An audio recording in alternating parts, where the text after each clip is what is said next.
ইসলাম গ্রহণের আগে আপনি কিসে বিশ্বাস করতেন? ইসলাম গ্রহণের পর সবচেয়ে বড় কোন 3টি চ্যালেঞ্জের মুখোমুখি হয়েছিলেন? জেলে যাওয়ার ভয় লাগে না আপনার? আমার কিছু বন্ধু আমাকে এড়িয়ে চলে, কারণ তারা বুঝতে চায় না যে আমি মুসলিম হয়েছি। তারা কোনো কিছুতেই বিশ্বাস করে না, কারণ তাদের কোনো আশা নেই। যখন ওরা ডিপ্রেশনে ভোগে, ওদের সাহায্য করার কেউ নেই, ভরসা করার মতো কেউ নেই তাদের। আমি জানি না, আমি এর উত্তর দেব না। আপনাকে স্বাগতম দাউদ। আমাকে আমন্ত্রণের জন্য অনেক ধন্যবাদ। আমরা আপনার গল্পটা জানতে চাই। দাউদ কে? আমার জন্ম আর বেড়ে ওঠা কোরিয়ায়, দক্ষিণ কোরিয়ায়। আমি মনে করি আমি কোনো স্পেশাল মানুষ না, কারণ আমি অতি সাধারণভাবে কোরিয়ায় বাস করি এবং আমি পড়াশোনা করেছি মিউজিক নিয়ে ইউনিভার্সিটিতে। আর কয়েক বছর আগে আমি ইসলামে ধর্মান্তরিত হয়েছি এবং আমার এই জার্নি এখনো অব্যাহত আছে বলে মনে করি। দাউদ নামটি বেছে নেওয়ার কোনো বিশেষ কারণ আছে কি? আসলে অনেকেই আমাকে ব্যাপারে সতর্ক করেছিল। যখন আমি ইসলাম গ্রহণ করলাম, গ্রহণ করার সিদ্ধান্ত নিলাম, তখন আমি মানুষকে জিজ্ঞেস করেছি আমাকে আমার নাম পাল্টে আরবি কিংবা অন্য কিছু রাখতে হবে। তো লোকে বলল না, তোমাকে তোমার নাম বদলাতে হবে না। আমি জন্মগতভাবে ক্যাথলিক। হ্যাঁ, ক্যাথলিক, কারণ আমার প্যারেন্টস আমাকে ক্যাথলিক নাম দিয়েছিলেন, যেটা ছিল ডেভিড। আমি শুধু উচ্চারণটা বদলে দিয়েছি, ডেভিড থেকে দাউদ। ডেভিড আর দাউদ একই ব্যক্তি? হ্যাঁ, ঠিক, নবীন নাম। আপনি কি ভবিষ্যতে কোনো মুসলিম দেশে শিফট করার কথা ভাবছেন? হ্যাঁ, সেরকমটা ভাবছি। কারণটা কি? আপনি কি আপনার দেশে কমফোর্টেবল ফিল করেন না? আমি কমফোর্টেবল ফিল করি, কিন্তু আমার মনে হয় আমার আরো শেখা উচিত। আর আমি এখনো বেশ তরুণ, আর আমার মনে হয় না আমি এখনো ভালো মুসলিম হতে পেরেছি, সত্যি করে। কারণ আমি এখনো অনেক ভুল করি, এখনো মুসলিম হওয়ার পরেও অনেক ভুল ভ্রান্তি হয় আমার। তাই আমি মনে করি যে আমার আরও শেখা উচিত ইসলামী আবহে এবং ইসলামের জ্ঞান সম্পন্ন মুসলিমদের সাথে থেকে। দেশটা কোন দেশ হতে পারে? তুরস্ক, মিশর, সৌদি আরব? এখনো আমি সেভাবে কোনোটা চুজ করিনি। তো আমি তুরস্কেই প্রথম এসেছি। এবছর আমি অন্যান্য দেশেও যেতে চাই, যেমন হয়তোবা আগামী মাসেই আমি সৌদি আরব যেতে পারি, ইন্দোনেশিয়া, মালয়েশিয়া। আমি বিশ্বের বিভিন্ন দেশ ঘুরে ফিরে ফাইনালি আমি কোনো একটা দেশ বাছাই করে নেব, ঠিক। তারপর সেখানে বেশ কিছু সময় থাকার পর আমি হয়তো কোরিয়ায় আবার ফিরে আসব এবং আমার কাজ করে যাব, যেমন আমার জ্ঞান অন্যদের মাঝে ছড়িয়ে দেওয়া। ইসলাম গ্রহণের আগে কিসে বিশ্বাস করতেন আপনি? আমি ঈশ্বরে বিশ্বাস করতাম। কারণ আমি জন্মগতভাবে ক্যাথলিক, আমার বাবা মা ক্যাথলিক, আর আমার পুরো পরিবার ক্যাথলিক। তো আপনি যখন ছোট ছিলেন তখন কি চার্চে যেতেন? হ্যাঁ, অবশ্যই। আমার ছোটবেলায় বাবা মায়ের সাথে আমি চার্চে যেতাম এবং আসলে তেমন একটা বিশ্বাস আমার ছিল না, কারণ আমি সবাই চার্চে যেত বলে স্বাভাবিকভাবে আমি যেতাম। তো আমি যদি ওখানে যেতাম, আমাকে কোনো উপহার দেওয়া হতো বা আমায় কোনো খাবার দিত, তো ব্যাপারটা আমি খুব উপভোগ করতাম। কিন্তু আসলে আমি আমার পরিবার আর বন্ধুদের সাথে থাকতেই আমার ভালো লাগতো। কিন্তু ছোটবেলায় আমার তেমন একটা বিশ্বাস ছিল বলে আমি মনে করি না, কারণ হয়তো আমি এই ব্যাপারটা নিয়ে গভীরভাবে চিন্তা করার সুযোগ ছিল না আমার। কেন আপনি আপনার বিশ্বাস নিয়ে প্রশ্ন তুলতে শুরু করলেন? ইন্টারনেটে কিছু দেখে? ঠিক কি কারণে আপনি ভাবলেন আমাকে একটা পথ খুঁজে পেতে হবে? আসলে এটা একটা বড় কাহিনী। আমি বলেছি যে আমি মিউজিক পড়ি বিশ্ববিদ্যালয়ে, তার আমি একটা মিউজিশিয়ান হতে চেয়েছিলাম। মিউজিশিয়ান? হ্যাঁ, মিউজিশিয়ান। আমি জ্যাজ মিউজিকও রিলিজ করেছি, আর আমার অনেক মিউজিশিয়ান বন্ধু আছে। তো আমার সুযোগ আছে অন্য কোনো দেশে গিয়ে আমার ছোট একটা কনসার্ট করার। ইন্দোনেশিয়া যাওয়ার সুযোগ হয়েছিল, তো আমি সেখানে গেলাম। কি বাজান আপনি? Battery, guitar? আমি পিয়ানো বাজাই, একটু গিটার, আর আমি গান গাই। তো ইন্দোনেশিয়ার জাকার্তায় আমার কনসার্ট ছিল। ব্যাপারটা ছিল আসলে মজার, কারণ আমি ইসলাম সম্পর্কে কিচ্ছু জানতাম না, কারণ কোরিয়ায় ইসলাম সম্পর্কে কোনো কিছু নেই। এ সম্পর্কে জানাটা খুবই কঠিন। মোহাম্মদ কিংবা ইসলাম সম্পর্কে আপনি কি বিন্দুমাত্র শুনেননি?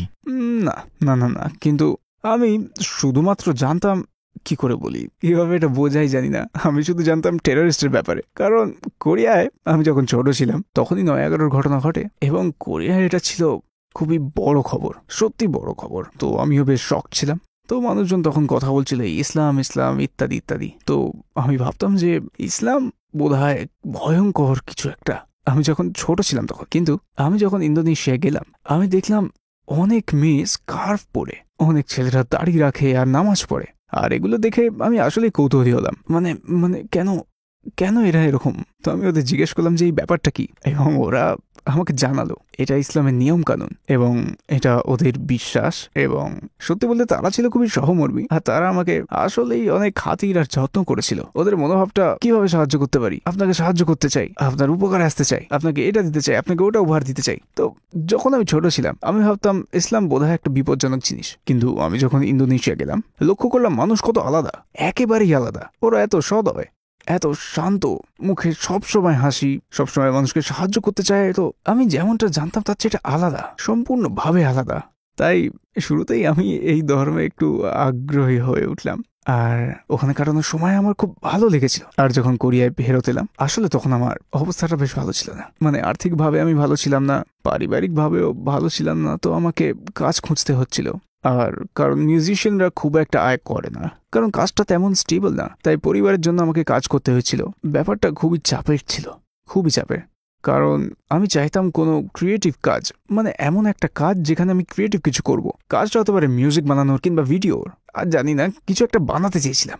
কিন্তু যখন আমার কাজ নিয়ে ওই কোম্পানিটি সন্তুষ্ট ছিল না, তো আমি ইউটিউব শুরু করলাম। হ্যাঁ, ইউটিউব, কিন্তু আমার ইউটিউব চ্যানেলটা মিউজিক দিয়ে শুরু হয়। আমি আপলোড করেছিলাম আমার কভার মিউজিক ভিডিওগুলো, মানে এই ধরনেরই কাজ। আর তারপর আমার হঠাৎ মনে হচ্ছিল, আচ্ছা ইন্দোনেশিয়ার আমার ওই অনুভূতিগুলোর কথা কিভাবে বলা যায়, জানি না, হঠাৎ করে এরকম চিন্তা আমার মনে গেল।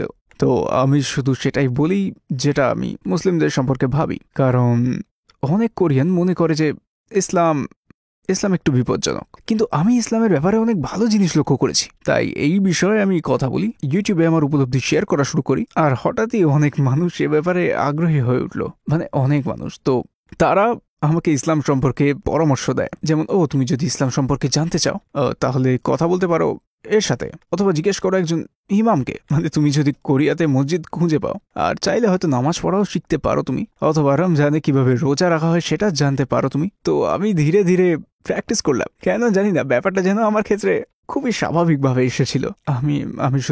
আমি মসজিদে গেলাম, মসজিদে গিয়ে নামাজ পড়লাম এবং রমজান মাসে রোজা রাখি, এবং এই প্রক্রিয়ায় আমার বিশ্বাসটা একটু একটু করে ডেভেলপ করেছে। কারণ যখনই আমি অন্য মুসলিমদের সাথে নামাজ পড়ি আমার ভেতরটা একটা চমৎকার অনুভূতি আসে, মানে আমার মনে হয় আমাকে কেউ যেন সাহায্য করছে, কেউ যেন আমাকে দেখছে, আর সে এমন কেউ যিনি আমাকে আশা জাগাতে চান। কারণ আমার অবস্থাটা আসলে খুব। সে সময় কি আপনি মুসলিম ছিলেন, ইসলাম প্র্যাকটিস করছিলেন? আমি মুসলিম ছিলাম না, আমি ক্যাথলিক ছিলাম, কিন্তু বিশ্বাস তেমন ছিল না। আপনি শুধু প্র্যাকটিস করতে চেষ্টা করছিলেন, কিন্তু আপনার ইসলামে বিশ্বাস ছিল না? হ্যাঁ, আমার বিশ্বাস ছিল না, কিন্তু আমি প্র্যাকটিস করা শুরু করেছিলাম। এক ধরনের মেডিটেশন কিংবা এরকম কিছু? হ্যাঁ, মানে ব্যাপারটা হচ্ছে তখন আমি ভেবেছিলাম আমি যোগ দিতে পারি, কেন না, মানে আমি অন্য সংস্কৃতি বা অন্য ধর্ম সম্পর্কে জানতে চাই। আর আমি যেমনটা বললাম ওই সময় আমার একটু ডিপ্রেশন ছিল, বেশ কঠিন ডিপ্রেশন। তাই আসলে কোরিয়ান সমাজটা খুবই কম্পিটিটিভ, অত্যন্ত কম্পিটিটিভ। মানে তুমি স্কুইড গেম দেখেছো?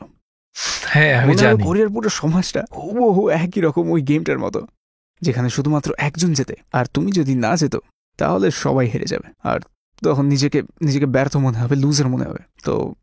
তো আমিও ভাবতাম কেন আমার জীবনটা এরকম, কেন আমি সফল নই। কিন্তু যখন আমি ইসলাম প্র্যাকটিস করা শুরু করলাম সেই সময়টায় আমার অনুভূতি বদলে গেল। মনে হলো আমি যেন আমার হারিয়ে যাওয়া কিছু একটা খুঁজে পেয়ে গেছি।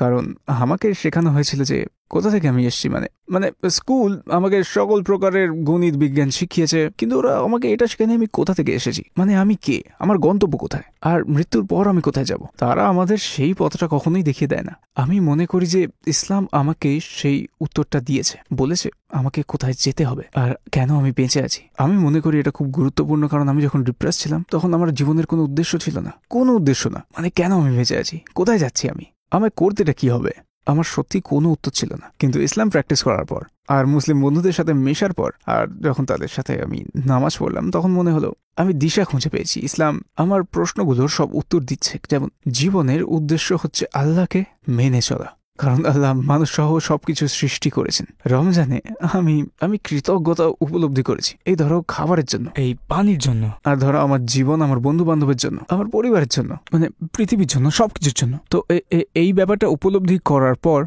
আমি সৃষ্টিকর্তার প্রতি গভীর কৃতজ্ঞতা অনুভব করেছি। তো প্রথম যেবার রমজান মাসে রোজা রেখেছিলাম সেটা প্রায় 3 বছর আগে। তখন আপনি মুসলিম ছিলেন না? তখন মুসলিম ছিলাম না, কিন্তু আমার বিশ্বাস ছিল, আমি আল্লাহতে বিশ্বাস করেছিলাম। কারণ এই পৃথিবীতে আমাকে কেবল আল্লাহই পারেন সঠিক জ্ঞান এবং সঠিক পথ প্রদর্শন করতে, আর একমাত্র আল্লাহই আমাকে জানাতে পারেন যেমন আমার জীবনের উদ্দেশ্য কি এবং কিভাবে জীবনে সুখী হওয়া যায়। তো শাহাদা পাঠ করেছিলেন কিভাবে? এটা প্রায় 2 বছর আগের কথা। আসলে আমার বিশ্বাস রমজানের পর মজবুত হয়েছে। আমার বিশ্বাস ছিল আর আমি আল্লাহকে বিশ্বাস করতাম, কিন্তু আমি শাহাদা পাঠ করার কথা ভাবিনি, কারণ আমি ভেবেছিলাম বিশ্বাস থাকলেও আমি মুসলিম হতে পারবো না, কারণ আমি কোরিয়ায় থাকি, আমি একজন কোরিয়ান, এদেশে জীবনযাত্রার ধরন আলাদা, আমার মনে হয় এটা সহজ না। আপনার কালচারে আপনি কি একমাত্র মুসলিম? একমাত্র মুসলিম না, তবে সামান্যই আছে, খুব বেশি নেই। কিন্তু ওই সময় একটা কোরিয়ান মুসলিম আমাকে মেসেজ করেছিলেন। তার নাম কারাম। উনি মদিনায় পড়াশোনা করেছেন, মদিনার একটি বিশ্ববিদ্যালয় থেকে উনি গ্র্যাজুয়েশন করেছেন, কুরআন ও দাওয়া ইত্যাদি বিষয়ে পড়াশোনা করেছেন। তিনি আসলেই একজন বিজ্ঞ মুসলিম। তো মেসেজে বলেন তোমাকে সাহায্য করতে চাই। তো আমি দেখা করলাম, আমি তাকে এই প্রশ্নটা করেছিলাম, যেমন আমার বিশ্বাস আছে, কিন্তু আমি জানি না যে আমি মুসলিম হতে পারবো কিনা। আর উনি আমাকে বললেন তুমি কি এটার ব্যাপারে বুঝতে পারছো?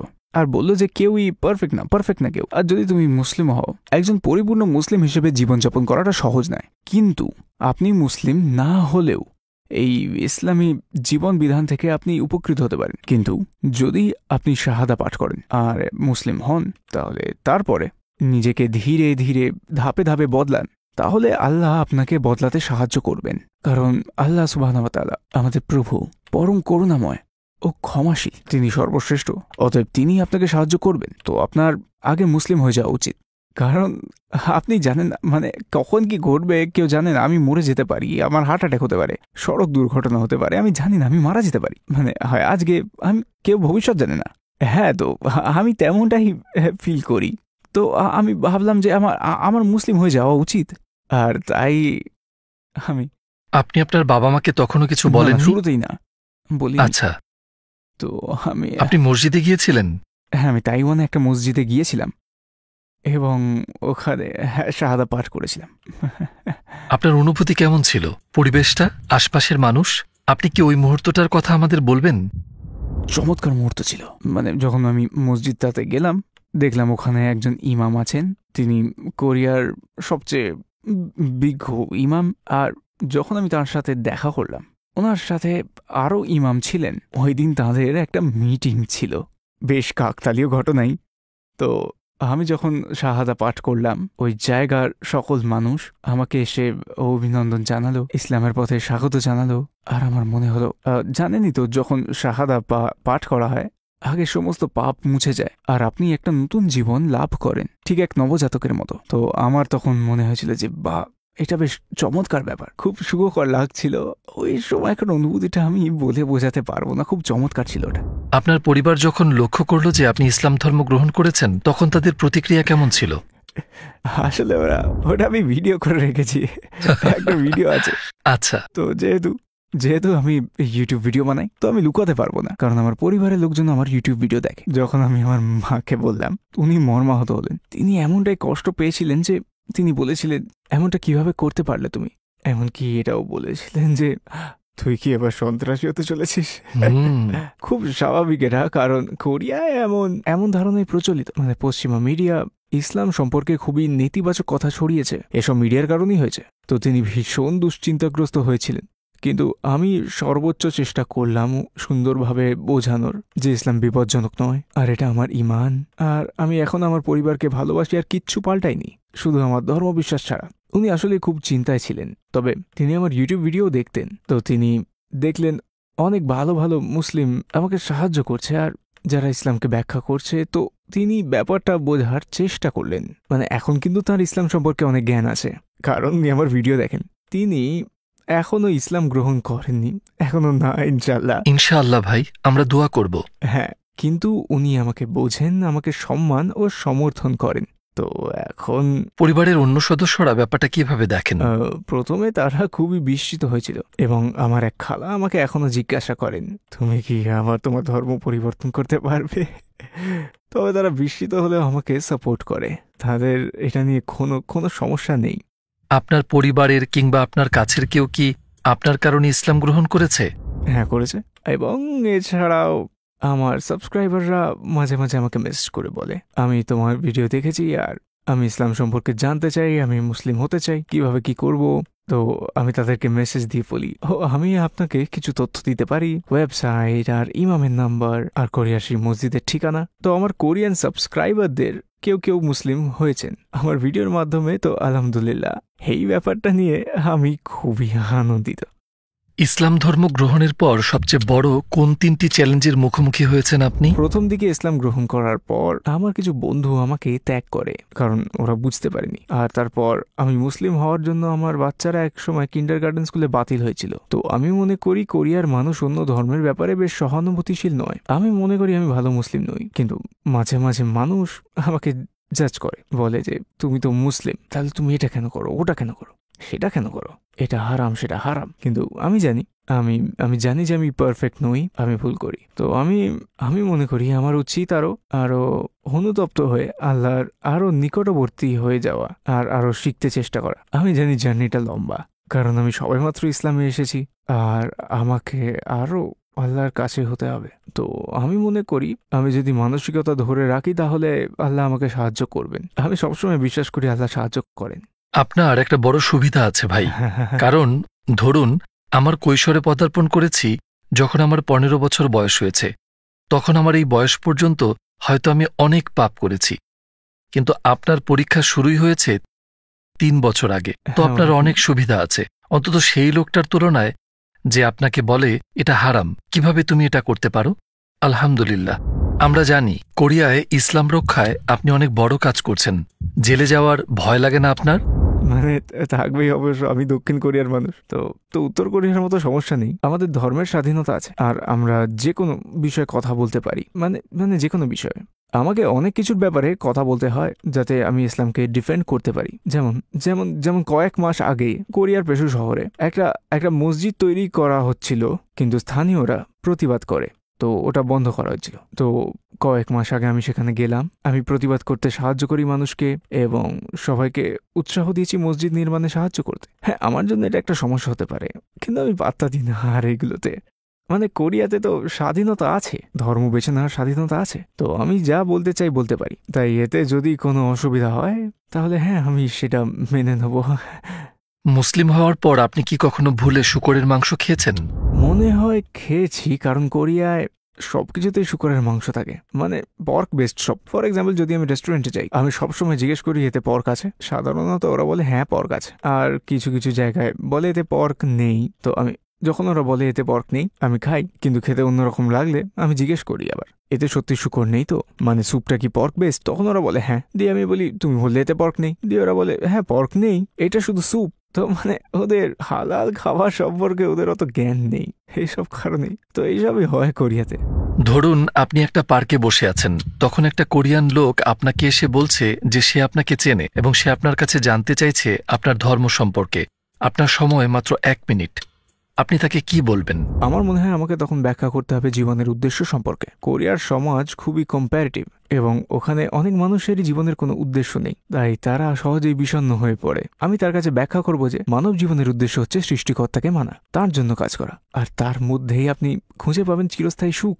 তো এটাই। আপনি ইসলামে শান্তি খুঁজে পেয়েছেন? হ্যাঁ, ইসলামেই শান্তি আর সুখ পাওয়া যায়।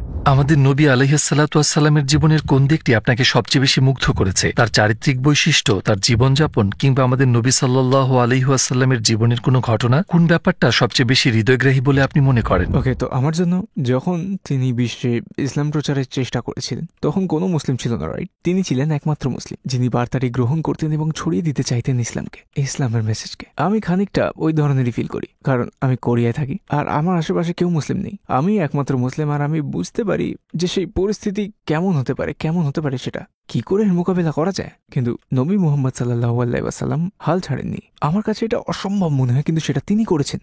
তিনি বিশ্বে ইসলাম প্রচার করেছেন এবং তিনি এর প্রচার শুরু করেছিলেন মক্কা মদিনায়। কিন্তু এখন দেখুন দূরের দূরের স্থানে যেমন ইন্দোনেশিয়া, মালয়েশিয়া আর যেমন আফ্রিকার পশ্চিমাঞ্চলে সবাই এখন ইসলামে বিশ্বাস করে, এমনকি দক্ষিণ কোরিয়ায়ও আমি ইসলামকে বিশ্বাস করি। আমি মনে করি এটা চমৎকার ব্যাপার। আর ইসলাম হচ্ছে পৃথিবীর সবচেয়ে দ্রুত বর্ধনশীল ধর্ম। তো আমি মুগ্ধ হয়ে ভাবি যে তার ব্যক্তিত্ব, তার কার্যকলাপ সবকিছুই, কিন্তু আমি সত্যি অভিভূত হই এটা ভেবে যে তিনি ইসলাম প্রচার করেছিলেন এমন সময় যখন কেউ ইসলাম বিশ্বাস করতো না। আপনার মতে পৃথিবীর সবচেয়ে বড় মিথ্যা আর সবচেয়ে বড় সত্যটা কি? আমি মনে করি সবচেয়ে বড় মিথ্যে হচ্ছে তুমি পারবে না, তুমি এটা পারবে না, তুমি সেটা পারবে না। এই কথাটা সম্পূর্ণ মিথ্যে। কারণ কোরিয়ায়, আমি আপনাকে বলেছি, কোরিয়া খুবই প্রতিদ্বন্দ্বিতামূলক সোসাইটি। তো আপনি যদি কিছুতে সফল না হন তো অনেক মানুষই আপনাকে বলবে তুমি করতে পারবে না। কিন্তু এমনও নয় যে আমি সবকিছু পারবো, আমি যা চাইবো সেটাই করতে পারবো। আর এটা নির্ভর করে বিশ্বাসের ওপর। যদি আমি সৃষ্টিকর্তায় বিশ্বাস করি, আর আমি যদি তার সাহায্যে বিশ্বাস করি, আর যদি আমি তার পরিকল্পনায় বিশ্বাস করি, আমি পারবো। আমি চেষ্টা করতে পারি কারণ আমার দৃঢ় আত্মবিশ্বাস আছে। আপনি যদি লক্ষ্যে পৌঁছাতেও পারেন, হ্যাঁ মানে হয়তো পারবেন, কিন্তু আপনার যদি ভালো অনুপ্রেরণা থাকে, ভালো বিশ্বাস থাকে, তাহলে আপনি সবকিছু করতে পারবেন। যদি লক্ষ্যে পৌঁছেও যান তাও। তো এটাই হচ্ছে কথা, এটাই আমি ভাবি। আর সবচেয়ে বড় সত্যি হচ্ছে তুমি এটি পারবে। হ্যাঁ হ্যাঁ হ্যাঁ, কি এটাই আমি বলতে চাইছিলাম, তুমি করতে পারবে। আমি আল্লাহর রহমতে বিশ্বাস করি, তার সাহায্যে, তার পরিকল্পনায়। তো আমি পারবো। আপনার জীবনের সবচেয়ে বড় স্বপ্ন কি? আমি একজন ভালো মানুষ হতে চাই, ভালো মুসলমান হতে চাই মৃত্যুর আগে। আমার মনে হয় এটা সহজ না। জীবনের লক্ষ্য হচ্ছে আল্লাহকে মানা এবং আমাদের গন্তব্য হচ্ছে জান্নাত।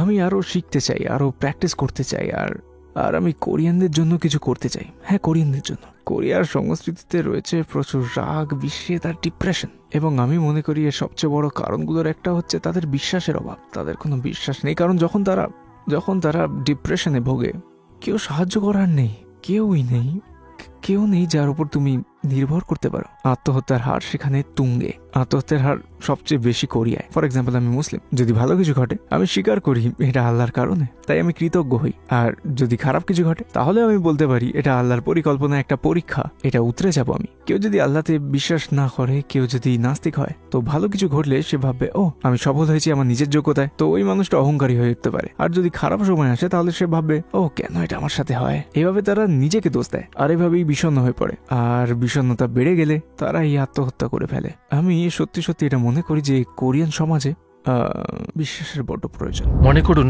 আপনি একটা স্কুইড গেমের প্রতিযোগী এবং মৃত্যুর হাত থেকে বাঁচতে আপনাকে কাউকে ধোঁকা দিতে হবে অথবা মিথ্যা বলতে হবে। আপনি কি করবেন? আমি মরতে চাই না, আমি মিথ্যা বলতে চাই না। আমি জানি না।